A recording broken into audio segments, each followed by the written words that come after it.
শুভেচ্ছা বাদশাহ দেশের সংবাদে সবাইকে স্বাগত জানাচ্ছি আমি নাবিলা ফেরদৌস। অন্যান্য অঞ্চলের খবরের সঙ্গে আজ থাকছে চট্টগ্রাম বিভাগের সংবাদ কর্ণফুলীর তীরে। শুরুতে গার্ডিয়ান লাইফ ইন্স্যুরেন্স সংবাদ শিরোনাম। প্রায় 6 ঘন্টা পর সিরাজগঞ্জে রেলপথ ছাড়ল শিক্ষার্থীরা। ঢাকার সঙ্গে উত্তরবঙ্গের 16 জেলা ট্রেন চলাচল স্বাভাবিক। বরিশালে আজও 4 ঘন্টা সড়কে শিক্ষার্থীরা। এবং ডিসেম্বরের মধ্যেই নিউ মুরিন কন্টেইনার টার্মিনালে নিয়োগ হচ্ছে বিদেশি অপারেটর। সক্ষমতা বাড়বে 4 গুণ, দাবি কর্তৃপক্ষের। শুনছিলেন শিরোনাম, এবার বিস্তারিত। সিরাজগঞ্জের রবীন্দ্র বিশ্ববিদ্যালয়ের স্থায়ী ক্যাম্পাস নির্মাণের দাবিতে আন্দোলনরত শিক্ষার্থীরা উল্লাপাড়ায় প্রায় 6.25 ঘন্টা রেলপথ অবরোধ করে রাখে। শিক্ষার্থীরা অবরোধ তুলে নেয়। রাজধানীর সাথে উত্তর পশ্চিমাঞ্চলের রেল যোগাযোগ স্বাভাবিক হয়। এদিকে বরিশাল শের-ই-বাংলা মেডিকেল কলেজ ও হাসপাতালের অনিয়ম দুর্নীতির প্রতিবাদে আজও নগরীর নথুল্লাবাদের সড়ক 4 ঘন্টা অবরোধ করে রাখে শিক্ষার্থী ও সাধারণ মানুষ। এ সময় বরিশালের সাথে সারা দেশের সড়ক যোগাযোগ বন্ধ থাকে। ডেস্ক রিপোর্টে বিস্তারিত। গত 2 সপ্তাহে মহাসড়কে প্রতীকী পাঠদান সহ নানা কর্মসূচি দিয়ে দাবি আদায় না হওয়ায় সকাল 9:15 থেকে সিরাজগঞ্জের উল্লাপাড়ায় রেল ক্রসিংয়ে অবস্থান নেয় শিক্ষার্থীরা। রেল লাইন অবরোধ করে রাখে তারা। এতে ঢাকার সাথে উত্তর পশ্চিমাঞ্চলের রেল যোগাযোগ বন্ধ হয়ে যায়। উল্লাপাড়ার 2 প্রান্তের স্টেশনগুলোতে আটকে পড়ে ধূমকেতু, সিল্ক সিটি, চিলাহাটি এক্সপ্রেস সহ বেশ কয়েকটি যাত্রীবাহী ট্রেন। প্রায় 6.25 ঘন্টা পর অবরোধ প্রত্যাহার করে নিলে স্বাভাবিক হয় ট্রেন চলাচল। শিক্ষার্থীরা বলছেন, প্রতিষ্ঠান 9 বছর পেরিয়ে গেলেও সিরাজগঞ্জের শাহজাদপুরে রবীন্দ্র বিশ্ববিদ্যালয়ের স্থায়ী ক্যাম্পাস নির্মাণে কোনো অগ্রগতি নেই। স্থায়ী ক্যাম্পাসের দাবি আদায় না হওয়া পর্যন্ত আন্দোলন চালিয়ে যাওয়ার ঘোষণা দেন শিক্ষক-শিক্ষার্থীরা। আসলে হাস্যকর যে দীর্ঘ 9 বছর ধরে একটা পাবলিক ইউনিভার্সিটির ক্যাম্পাস নেই। আমাদের এই দাবিটা যদি না মেনে নেওয়া হয়, ডিবিবি যদি অনুমোদন না দেয়, তাহলে আমরা আরো কঠোর থেকে কঠোর হব। যতদিন পর্যন্ত আমাদের দৃশ্যমান কোনো পদক্ষেপ না দেখানো হবে, ততদিন পর্যন্ত আমাদের আন্দোলন আমরা চালিয়ে যাব। আমরা আরো কঠোর কর্মসূচিতে যাব। আমরা যমুনা ঘেরাও দিব, প্রয়োজন পড়লে আমরা অনশনে বসবো। আজকে তারা রেলপথ অবরোধ দিয়েছে এবং আমরা প্রক্টোরিয়াল বডির সদস্য হিসেবে তাদের নিরাপত্তার জন্য এখানে এসেছি। আমি প্রক্টর হিসেবে সেখানে এসেছি। তাদের দাবি যে বিশ্ববিদ্যালয়ের ক্যাম্পাস সেটি দ্রুত বাস্তবায়ন হোক, আমাদেরও সেই দাবি। এদিকে বরিশাল শের-ই-বাংলা মেডিকেল কলেজ ও হাসপাতালের অনিয়ম দুর্নীতির প্রতিকার এবং স্বাস্থ্য খাতে সংস্কারের দাবিতে 7ম দিনের মতো বরিশালের নথুল্লাবাদ বাস স্ট্যান্ডের সামনে সড়ক অবরোধ করে বিক্ষোভ করে শিক্ষার্থীরা। প্রায় 12:15 থেকে 4 ঘন্টা বরিশালের সাথে বন্ধ থাকে সারা দেশের সড়ক যোগাযোগ। আন্দোলন আজকে এই 16 দিন 17 দিন চলে এসেছে। তারা আমাদের কোনো দাবিও মানে নাই, কিন্তু আমাদের যে দালাল তাদের সিন্ডিকেটও ভাঙে নাই, কিছু করে নাই। আমার ভাই অনশন করতেছে 45 ঘন্টা ধরে, সে মহাপরিচালককে নাকি আমাদেরকে মজা দেখাচ্ছে। এদিকে অবরোধ চলাকালে আন্দোলনকারীদের উপর হামলা চালায় একটি পক্ষ। এতে আহত হয় অন্তত 6 জন। একই দাবিতে বরিশাল শের-ই-বাংলা মেডিকেল কলেজ হাসপাতালের প্রধান ফটকের সামনে সকাল 8টা থেকে দ্বিতীয় দিনের মতো অনশন করছে শিক্ষার্থী ও সাধারণ মানুষ। দুপুরে তাদের সাথে মতবিনিময় করেছেন স্বাস্থ্য অধিদপ্তরের মহাপরিচালক সহ 3 সদস্যের প্রতিনিধি দল। আন্দোলনকারীদের সব দাবি মেনে নেয়ার আশ্বাস দেন তারা। হাসান মেহেদী, মাছরাঙা নিউজ ডেস্ক। এবার চট্টগ্রাম বিভাগের সংবাদ কর্ণফুলীর তীরে।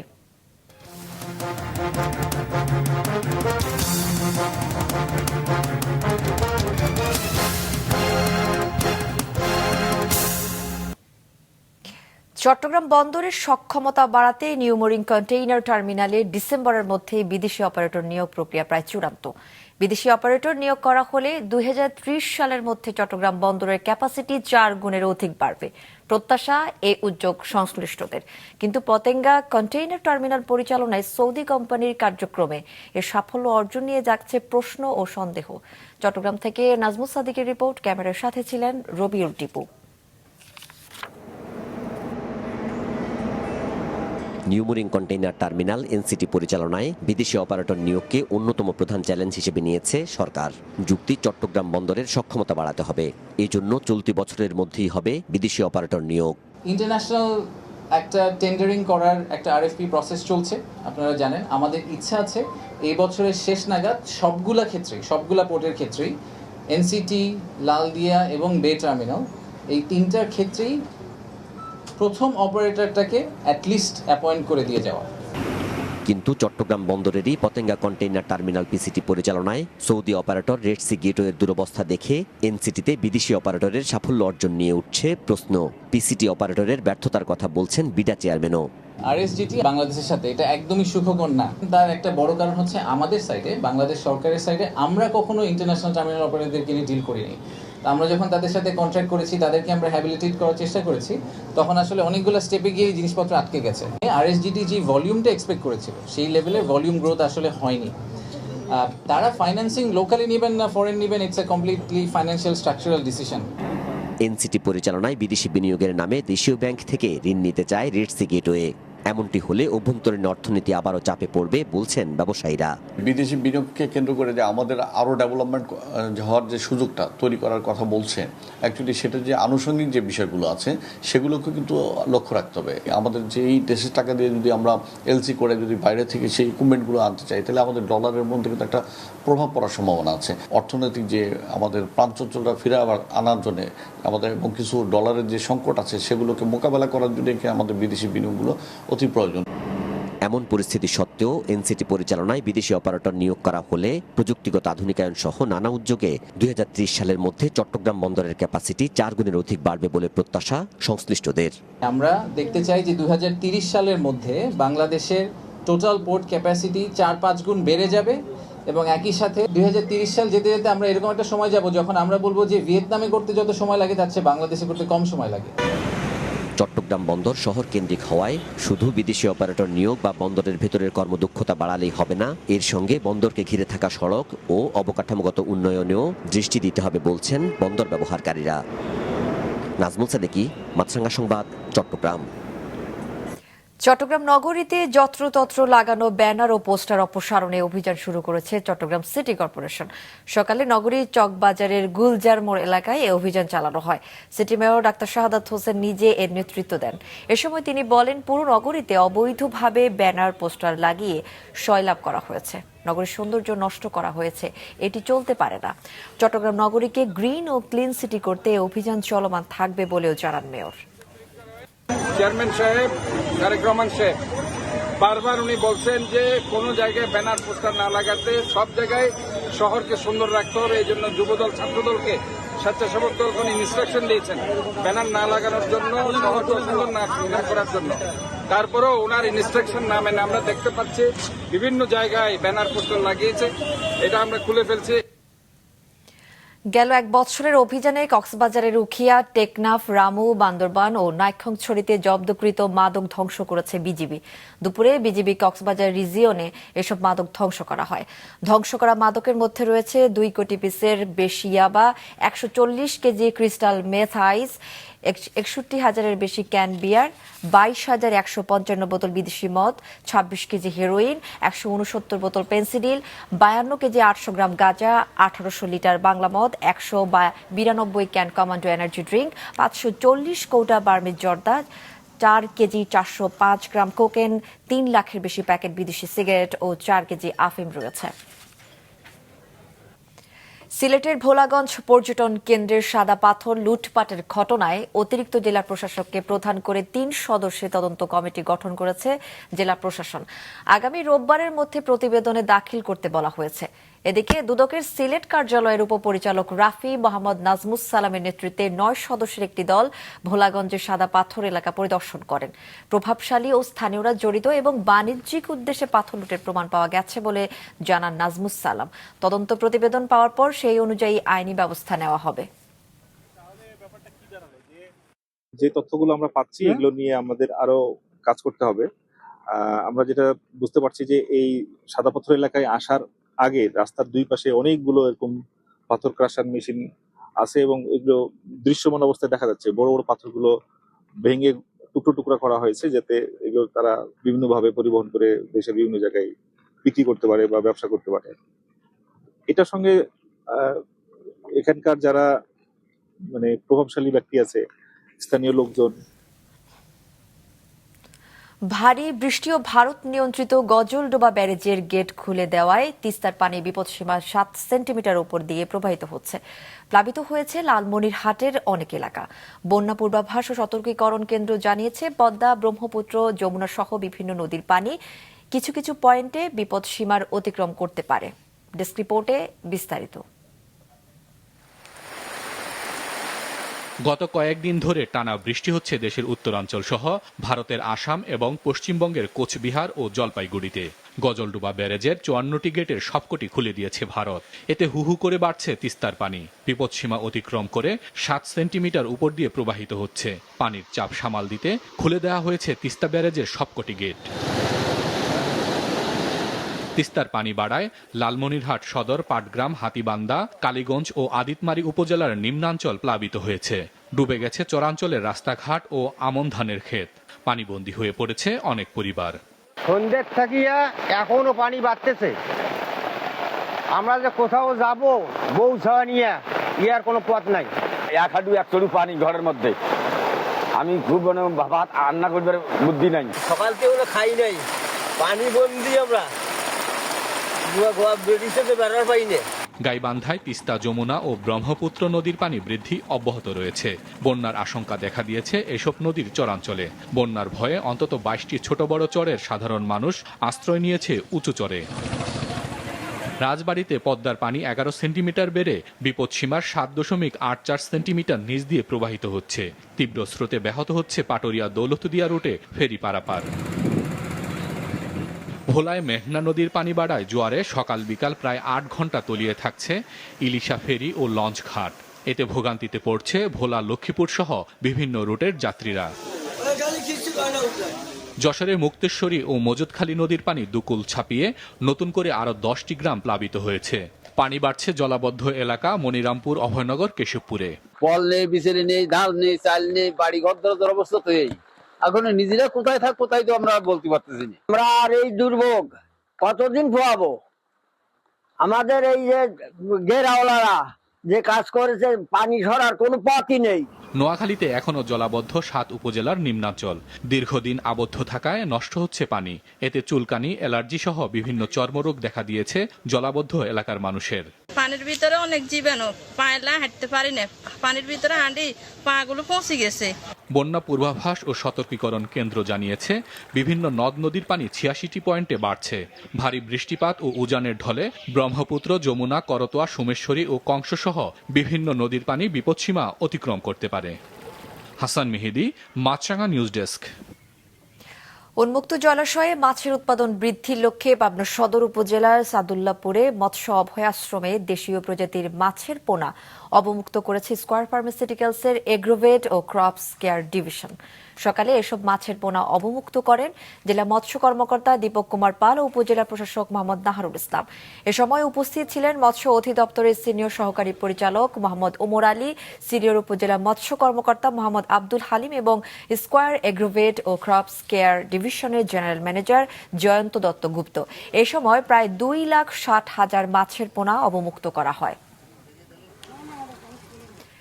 দেশের বিভিন্ন সীমান্ত দিয়ে আজ 58 জনকে পুশিন করেছে ভারতীয় সীমান্তরক্ষী বাহিনী বিএসএফ। সকালে পঞ্চগড় সদরের হাড়িভাষা ইউনিয়নের ঘাগড়া বিওপির সীমান্ত এলাকা দিয়ে নারী, পুরুষ, শিশু সহ 23 জনকে পুশিন করেছে বিএসএফ। পরে তাদের আটক করে বিজিবি। আটককৃত 23 জনের মধ্যে 13 জন নারী, 9 জন পুরুষ ও 1 জন শিশু রয়েছে। এদের পঞ্চগড় সদর থানা পুলিশের কাছে হস্তান্তর করেছে বিজিবি। এদিকে দুপুরে চুয়াডাঙ্গার দর্শনা সীমান্ত দিয়ে ভারতে অনুপ্রবেশকারী 22 বাংলাদেশি নাগরিককে বিজিবির কাছে হস্তান্তর করেছে বিএসএফ। অন্যদিকে দুপুরে মেহেরপুরের দারিয়াপুর সীমান্ত দিয়ে 4 জনকে পুশিন করেছে বিএসএফ। লালমনিরহাটের পাটগ্রাম উপজেলার বুড়িমারি সীমান্ত দিয়ে 9 জনকে পুশিন করেছে বিএসএফ। গাজীপুরের দৈনিক প্রতিদিনের কাগজ পত্রিকার প্রতিনিধি আসাদুজ্জামান তুহিন সহ দেশের বিভিন্ন স্থানের সাংবাদিক হত্যা ও নির্যাতনের প্রতিবাদ ও দোষীদের দ্রুত বিচারের দাবিতে নেত্রকোনায় মানববন্ধন করেছে স্থানীয় সাংবাদিকরা। সকাল 11:30টায় জেলা প্রেস ক্লাবের সামনের সড়কে এ কর্মসূচি পালন করে তারা। ঘণ্টাব্যাপী এই মানববন্ধনে জেলায় কর্মরত বিভিন্ন প্রিন্ট ও ইলেকট্রনিক মিডিয়ার সাংবাদিক সহ নানা পেশার মানুষ অংশ নেন। এ সময় বক্তারা বলেন, সাংবাদিকরা আজ চরম নিরাপত্তাহীনতার মধ্যে রয়েছে। এদিকে গতরাতে গাজীপুর প্রেস ক্লাবের সংবাদ সম্মেলন করেন সাংবাদিক আসাদুজ্জামান তুহিনের স্ত্রী ফরিদা বেগম। দ্রুত হত্যাকাণ্ড যারা ইন্ধন দিয়েছে তাদের গ্রেফতারের দাবি জানান তিনি। এদিকে গাজীপুরের সাংবাদিক তুহিন হত্যা এবং দেশের বিভিন্ন এলাকায় সাংবাদিকদের উপর হামলার প্রতিবাদে খুলনায় মানববন্ধন অনুষ্ঠিত হয়েছে। জার্নালিস্ট প্রটেক্ট কমিটি উদ্যোগে খুলনা প্রেস ক্লাবের সামনে সকাল 10টা থেকে ঘণ্টাব্যাপী চলে কর্মসূচি। দ্রুত বিচার ট্রাইব্যুনালের মাধ্যমে তুহিন হত্যার বিচার দাবি করেন জার্নালিস্ট প্রটেক্ট কমিটির সভাপতি কৌশিক দে। সারা দেশে সাংবাদিকের উপর হামলার ঘটনায় দোষীদের আইনের আওতায় এনে বিচারের দাবি জানান বক্তারা। গণমাধ্যমের স্বাধীনতা ও সাংবাদিকদের নিরাপত্তার দাবি জানানো হয়।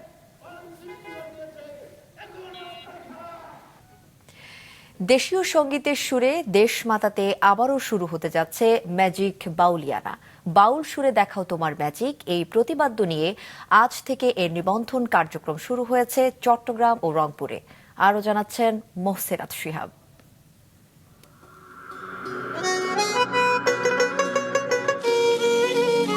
বাউল সঙ্গীতের শুদ্ধতম সুরে মন মাতাতে স্কয়ার টয়লেট্রিজ লিমিটেডের পৃষ্ঠপোষকতায় এবং সান ফাউন্ডেশনের উদ্যোগে আয়োজিত হবে ৫ম ম্যাজিক বাউলিয়ানা। অনুষ্ঠান সম্প্রচার করবে মাছরাঙা টেলিভিশন। এবারের আসরের জন্য এরই মধ্যে শুরু হয়েছে নিবন্ধন। সকাল থেকে চট্টগ্রামে এতে অংশগ্রহণের জন্য নাম নিবন্ধন করে অনেকে। চাঁদগাঁও আবাসিকের সিডিএ পাবলিক স্কুলে নিবন্ধন করে স্কুলের ছাত্রছাত্রীরা। দেশীয় গানের সাথে এসব স্কুল পড়ুয়ারা খুব একটা পরিচিত না হলেও এ আয়োজনের মাধ্যমে এসব গান তাদের কাছে পৌঁছে যাবে বলে আশাবাদী শিক্ষক ও ছাত্রছাত্রীরা। আপনাদের এই ধরনের উদ্যোগ আমাদের দেশীয় সংস্কৃতিকে বাঁচিয়ে রাখার ক্ষেত্রে সহযোগিতা করবে, কারণ আমাদের দেশীয় সংস্কৃতি কিন্তু ইতিমধ্যে আমরা দেখতে পাচ্ছি বিদেশি সংস্কৃতির আগ্রাসনে পড়ে গেছে। এই ধরনের প্রচেষ্টার মাধ্যমে আমাদের গ্রামে গঞ্জে থেকে প্রতিটা প্রান্ত থেকে লোকশিল্প এবং দেশীয় আদার্স সংস্কৃতি এবং দেশীয় গান যা আছে আর কি, আপনাদের এই অনুসন্ধানের মাধ্যমে আমি মনে করি জাগ্রত হবে এবং প্রাণবন্ত হবে। বাঙালি সঙ্গীতের ওইটাই বোঝাচ্ছে আর কি, লোকসঙ্গীত। আর আমি পার্টিসিপেট করতে যাচ্ছি। বাউলিয়া গানগুলো হচ্ছে আমাদের দেশীয় বিভিন্ন সাংস্কৃতিক বিভিন্ন গান নিয়ে গান, যেগুলো আমাদের শোনা অনেক প্রয়োজন, যেগুলা পূর্বে এগুলো অনেক নামি দামি ছিল গানগুলা। সো সেজন্য আমি এগুলোর মতো অংশগ্রহণ করতে চাই। ফোক সং হচ্ছে আমাদের দেশের একটা ক্ষেত্রে অবদান রাখে। আমাদের বিশ্বের অনেক জায়গায় এটা ফোক সং বাংলাদেশকে রিপ্রেজেন্ট করে। বাসায় বড়রা শুনতো তো সেখান থেকে আমার জানা, এর আগে জানতাম না। যেমন আমার নানা নানি ওরা শুনতো বেশি, এরপর আমার বাবাও শুনতো, তো সেখান থেকে আমি কিছু কিছু জানি আর কি। এছাড়া শহরের ডিসি হিল, সিআরবি, পতেঙ্গা সহ অনেক জায়গায় চলে নিবন্ধন কার্যক্রম। এর মাধ্যমে আবারও নতুন শিল্পী ওঠার পথ সুগম হবে বলে আশাবাদী আয়োজনের ক্রিয়েটিভ ও ইভেন্ট পার্টনার মিডিয়াকম। চট্টগ্রামে মোটামুটি আমরা ভালো সাড়া পাচ্ছি। আমরা চট্টগ্রামে কিছু জায়গা কভার করেছি। আজকে এবং কালকে সকালে আমরা আরও কিছু জায়গা কভার করব। মানুষ এখনও বাউলিয়ানার শোটা দেখছে এবং বাউলিয়ানার শো সম্পর্কে মানুষের আইডিয়া আছে। আর যেহেতু চিটাগাংয়ে বিভিন্ন রকম সাংস্কৃতিক বিষয় আছে, সো এখান থেকে আমরা ম্যাজিক বাউলিয়ানার অনেক বেশি সিঙ্গার পাওয়ার আশা করছি। রংপুরের সকাল থেকে দিনব্যাপী বিভিন্ন শিক্ষা প্রতিষ্ঠানে চলে ম্যাজিক বাউলিয়ানার ৫ম আসরের নিবন্ধন। নিবন্ধনকৃতদের মধ্য থেকে 12ই সেপ্টেম্বর রংপুর শিল্পকলা একাডেমিতে অনুষ্ঠিত হবে অডিশন রাউন্ড। এরকম একটি প্ল্যাটফর্মে নিবন্ধন করার সুযোগ পেয়ে খুশি সবাই। এই ম্যাজিক বাউলিয়ানার মাধ্যমে তাদের প্রতিভাটাকে এক্সপ্রেস করতে পারে এবং আমাদের বিশ্ববিদ্যালয়ে আঞ্চলিক পর্যায়ে যে ম্যাজিক বাউলিয়ানা কাজ করতেছে, এটা আমাদের জন্য অনেক একটা প্লাস পয়েন্ট। এই ধরনের রিয়েলিটি শোর আসলেই দরকার ছিল। আর যদি আমাদের বিশ্ববিদ্যালয় থেকে কেউ এখানে সুযোগ পেয়ে থাকে বা ভালো কিছু অর্জন করতে পারে, সেটা অবশ্যই আমার বিশ্ববিদ্যালয়ের জন্য অনেক বেশি গৌরবের হবে। তো এটাতে আমি যদি ভালো জায়গায় যেতে পারি কিংবা আমার বিশ্ববিদ্যালয় থেকে কেউ যদি যেতে পারে, আমার খুবই ভালো লাগবে। আর এই ক্যাম্পেইন আমার মনে হয় সারা বাংলাদেশে ছড়িয়ে পড়া উচিত। এখান থেকে অনেকেই যাবে, রেজিস্ট্রেশন করবে, অনেকেই সেই মঞ্চে উঠে যাবে। তো সেখানে আমরা যখন তাদের দেখব বা আমরা যদি সেই জায়গায় জায়গা পাই, তখন আমাদের বিশ্ববিদ্যালয়ের জন্য সেটা গর্বের। 2013 সালে যাত্রা শুরুর পর থেকে এ শো দেশের অসংখ্য তরুণ প্রতিভাকে মঞ্চে আত্মপ্রকাশের সুযোগ করে দিয়েছে এবং বাউল ও লোকসঙ্গীতের মূল ধারাকে পুনর্জীবিত করতে কার্যকর ভূমিকা রেখেছে। এবারও তার ব্যতিক্রম হবে না বলে আশা সবার। মাছরাঙা নিউজ ডেস্ক। বৃষ্টি হওয়ায় পাট জাগ দেয়া নিয়ে দুশ্চিন্তা কেটেছে ফরিদপুরের চাষিদের। এবছর ফলন তুলনামূলক ভালো হলেও খরচও বেড়েছে জানান তারা। অন্যদিকে মেহেরপুরে পাটের ফলন ভালো হলেও পানির অভাবে জাগ দেয়া নিয়ে দুশ্চিন্তায় চাষিরা। ডেস্ক রিপোর্টে বিস্তারিত। পাললিক, বেলে ও এঁটেল দোআঁশ মাটি, উষ্ণ এবং আর্দ্র আবহাওয়া পাট চাষের উপযোগী। ফরিদপুরের জলবায়ু এসব বৈশিষ্ট্য সম্পন্ন হয় এ জেলাকে বলা হয় পাটের রাজধানী। এবছর জেলার ৯ উপজেলাতেই ব্যাপক হারে পাট চাষ হয়েছে। কৃষি বিভাগের তথ্য মতে জেলার মোট আবাদি জমির ৭৫% জমিতে পাটের আবাদ হয়েছে, যার সাথে প্রত্যক্ষ ও পরোক্ষভাবে ৫ লক্ষাধিক কৃষক যুক্ত। পাট হবে মাথার সময় তখন বৃষ্টি এসে পাটটা নড়ে হলে পাট মরে গেছে, যা পাইছে জানতে তাতে উন্নত নাই। আগে হয়তো ১২ মন, এবার হবে ৮ মন, ওইখান থেকে লস ৫ মন, ওইখানে লস। চাষিরা জানায় এবছর নিচু জমিতে পাটের ফলন ভালো না হলেও উঁচু জমির চিত্র ভিন্ন। তবে বপনের শুরুতে বৃষ্টিপাত না হয় চাষিদের গুনতে হয়েছে বাড়তি অর্থ। সব মিলে হয়েছে গেল যে ওই যেটা নিচে জমি ওই জায়গার হলো পানি বাইরে গেছে, গুঁড়া দিয়ে গেছে, ওইটা একটু লস। যেটা উপরে জমি ভালো পাট হয়েছে ওটা মোটামুটি ভালো হয়েছে। খরচ তো বেশি, এখন আগে ৪,০০০ টাকা ৪১০০ টাকা ছিল, এখন নাকি ৩৭৫০ আমাকে ওই পাট ৬,০০০-এর উপর হইলে ভালো হয়। যে পরিমাণ খরচ হয়েছে, ফসল তো আর যা পরিমাণ মতো ফসল হয়েছে, তাতে পাটের দাম সর্বনিম্ন ৫,০০০ থাকতে হবে, তাহলে যাতে কৃষক বাঁচে। এদিকে পাটের বাজার দর সন্তোষজনক হওয়ার আশা কৃষি বিভাগের। ধারাবাহিক বৃষ্টিপাতের জন্য পাটের যে পচনের যে প্রক্রিয়াটা, আমরা আশা করছি যে এটা অনেকটা পজিটিভ এবং কৃষকের যে পাট পচানোর যে হ্যাসেল, এই হ্যাসেল থেকে অনেকটা মুক্তি পাবে এবং কৃষকের যে ন্যায্য মূল্য, এই ন্যায্য মূল্য তারা যদি এই বাজারটি থাকে তাহলে তারা তাদের যে ন্যায্য মূল্য, এই ন্যায্য মূল্যটি তারা পাবে। এ মৌসুমে জেলায় পাটের আবাদ হয়েছে ৮৬,০০০ হেক্টর জমিতে। আবহাওয়া ভালো থাকায় এবছর মেহেরপুরে পাটের বাম্পার ফলনের আশা করছেন চাষিরা। তবে দুশ্চিন্তা পাট জাগ দেয়া নিয়ে। অথবা জাগ দিতে জরিমানা করলো ৩,০০০ টাকা, আবার কান চাবি ধরে উঠবস করে নিল চৌকিদারে। এখন আমি পাট ফেলবো কোথায়? ভোরে জাগ না দিলে আমার পাট শুকাইতে হবে। এখন পাটের কোনো কালার হবে না, পাট তো কোনো নদীতে দিতে পারলে পাটটা পরিষ্কার হবে, একটা জিনিস ভালো হবে। তবে পাট জাগে আসার কথা জানিয়েছেন জেলা পাট উন্নয়ন কর্মকর্তা। এই বছরে উন্মুক্ত জলাশয়ে কৃষকরা পাট জাগ দিতে পারবে, এতে কোনো জেল জরিমানা এবং কৃষক হয়রানির হওয়ার কোনো সম্ভাবনা নাই। পাট বিক্রিতে ন্যায্য মূল্য পাওয়ার আশা চাষিদের। কাউসার আহমেদ, মাছরাঙ্গা, নিউজ ডেস্ক। দেশ বরেণ্য শিক্ষাবিদ অধ্যাপক যতীন সরকার মারা গেছেন। বার্ধক্যজনিত অসুস্থতায় ময়মনসিংহ মেডিকেল কলেজ হাসপাতালে চিকিৎসাধীন অবস্থায় দুপুরে শেষ নিঃশ্বাস ত্যাগ করেন তিনি। মৃত্যুকালে তার বয়স হয়েছিল ৮৯ বছর। সন্ধ্যায় নেত্রকোনায় সাতপাই বানপ্রস্থে তার বাসায় মরদেহ আনা হবে বলে জানিয়েছে পরিবারের সদস্যরা। মৃত্যুকালে স্ত্রী, এক ছেলে ও মেয়ে সহ অসংখ্য অনুগ্রাহী রেখে গেছেন। তার মৃত্যুতে শোকের ছায়া নেমে এসেছে নেত্রকোনায় সামাজিক, সাংস্কৃতিক ও রাজনৈতিক অঙ্গনে। মাছরাঙ্গা দেশের সংবাদ শেষ করার আগে গার্ডিয়ান লাইফ ইন্স্যুরেন্স সংবাদ শিরোনামগুলো আরও একবার। প্রায় ৬ ঘন্টা পর সিরাজগঞ্জে রেলপথ ছাড়ল শিক্ষার্থীরা। ঢাকার সঙ্গে উত্তরবঙ্গের ১৬ জেলার ট্রেন চলাচল স্বাভাবিক। বরিশালে আজও ৪ ঘন্টা সড়কে শিক্ষার্থীরা। ডিসেম্বরের মধ্যে নিউ মরিন কন্টেইনার টার্মিনালে নিয়োগ হচ্ছে বিদেশি অপারেটর। সক্ষমতা বাড়বে ৪ গুণ, দাবি কর্তৃপক্ষের। এবং ভারী বৃষ্টি ও পাহাড়ি ঢলে বিভিন্ন নদ নদীর পানি বৃদ্ধি অব্যাহত। ভারত গজলডোবা ব্যারেজ খুলে দেয়, লালমনিরহাটের নিম্নাঞ্চল প্লাবিত। দর্শক, এ ছিল এখনকার মতো। ফেসবুকে আপডেট পেতে ভিজিট করুন মাছরাঙ্গা টেলিভিশনের পেজে। ইউটিউব চ্যানেলেও দেখতে পারেন আমাদের সংবাদ, প্রতিবেদন ও অনুষ্ঠান। আমাদের পরবর্তী সংবাদ সন্ধ্যা ৭টায় দেখার আমন্ত্রণ রইল।